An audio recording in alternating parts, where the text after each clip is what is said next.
Hey everybody, welcome back. I am Joe White. Welcome to Get Life Coaching's Live Free. My honor and privilege to be here with you once again.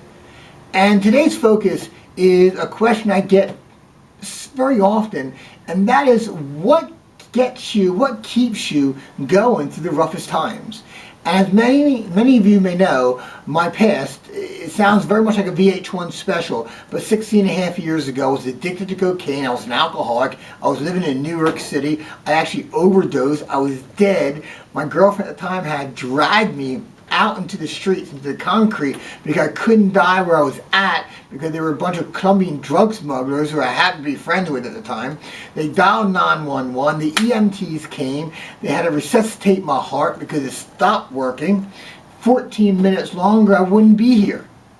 Went to the hospital, St. Vincent's, got out. Next day, I'm out there using again because I didn't want to prove or be proven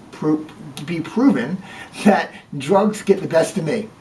Eventually I moved back home from New York City to my Delaware County, and I went to therapists, went to counselors, trying to find out why I felt so worthless, depressed, and a piece of crap.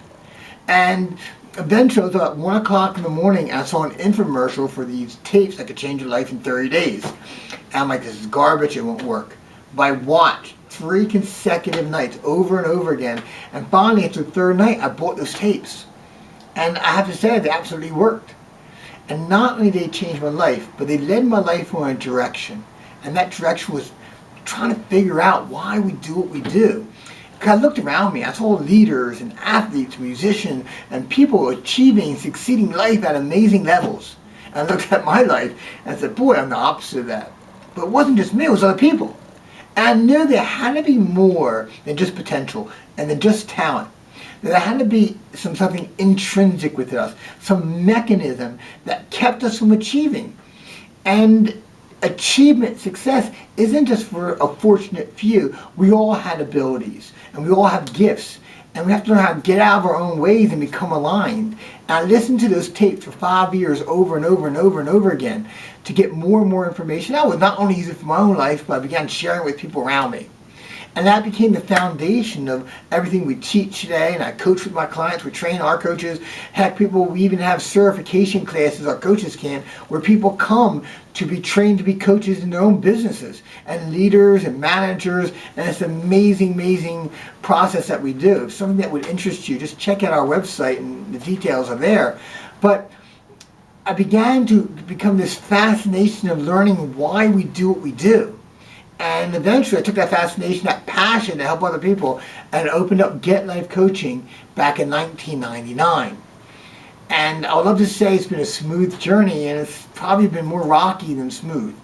It's truly a story of being an entrepreneur and risking it all for something that you believe in. And sometimes foolish. I mean, I'm not saying what I'm about to tell you I would recommend or I'm proud of, but you know what? When you want to help somebody, when you believe in your mission, you believe in your purpose that much, and you want to create an environment around you, you do anything. So I used my credit cards, I wrote the convenient checks, and I became amassing more and more debt. It was definitely a philosophy of I'm either going to make it or go broke. And there was no middle ground. And I remember during that period I was involved in a relationship, and it was a very, very serious and deep relationship.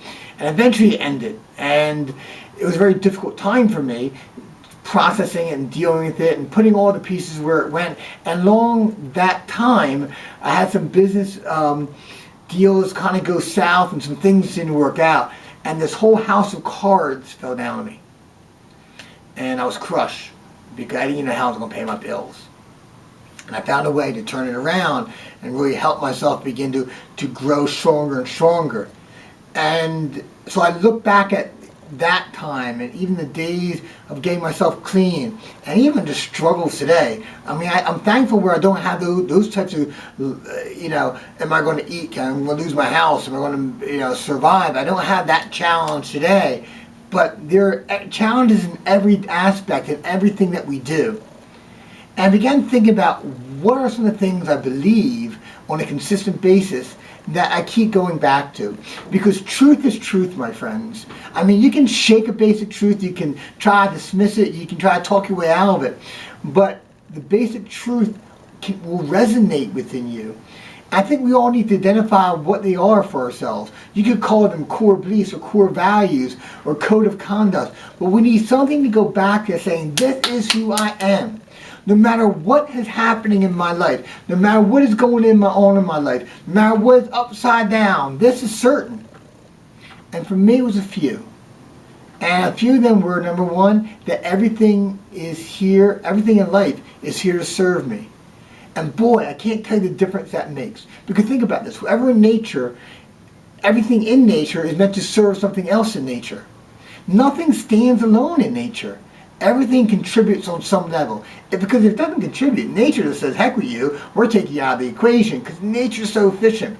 And as human beings, we're the same way. Everything we go through is designed to serve us on some level. But here's the problem. For most people, we don't know, we want to know why or how it's going to serve us. And we don't begin to feel better about ourselves or feel good about the situation until we recognize that. But sometimes we may not know. We may not know from 6 months, a year, maybe a decade later, of how it serves us. So that belief changed my life because it instantly gave me the ability to let go. Because once I began to understand that it's here to serve me, and I recognized that, I didn't have to figure out what it was. I already knew that it's here to serve me. It's going to benefit me. If I find out today or tomorrow, a week or a year or a decade, I know that it's here for me. And that gave me a level of resolve. I didn't have to worry about it. I didn't have to hinder myself. I didn't have to slow down and wait for the meaning and for me to move forward. I can just go forward on faith. The second principle that meant so much for me is don't give up. Don't ever, ever, ever give up. Stole that from Jim Valvano. That absolutely moment saved my life. I had about a month clean. I remember I was working in this bar, and it was a slow night, and I saw all these beer commercials on like 20,000 TVs, it seemed like. And they're all showing the Bud Light, Miller Lite, this beer, that, everything. And I wanted to use so bad. I knew if I went to the bar, I would get myself, I would say I'll get going to get a water, but I knew where I was going. I was going to get a shot. And I didn't want to do that.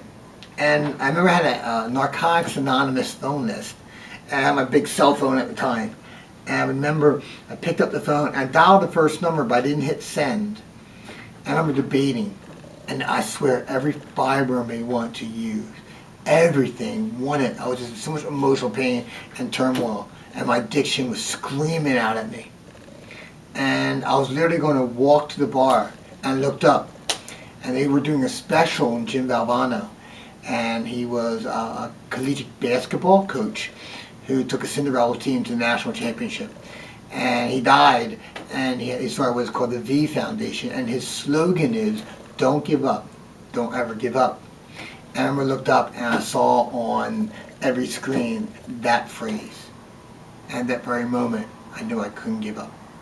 See, the only way we give up in life, truly the only way we fail if we give up.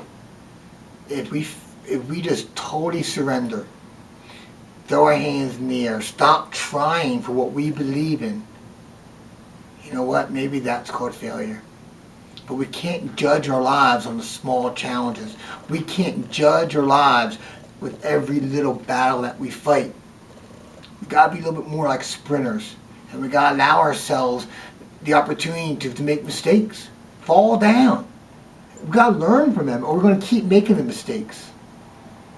But we can't look at everything that doesn't go our way as failing. And just never give up. So I picked up the cell phone. I dialed the first number, the person wasn't there. I dialed the second number, the person wasn't there. I went through the whole phone list. Not one single person was there. So I called my girlfriend at the time, and she talked me home. I look back as one of the moments that absolutely, without that moment, I would have used. That night I would have, if I didn't see that message. So recognize this, that everything in life is here to serve you. And don't give up. Don't ever give up. Because the only way you fail in life is if you give up. So fight for what you believe in. And believe in what you believe is worthy to fight for. I thank you for allowing me to share this time with you again. And until next time, live free. I'm Joe White. Have a great day.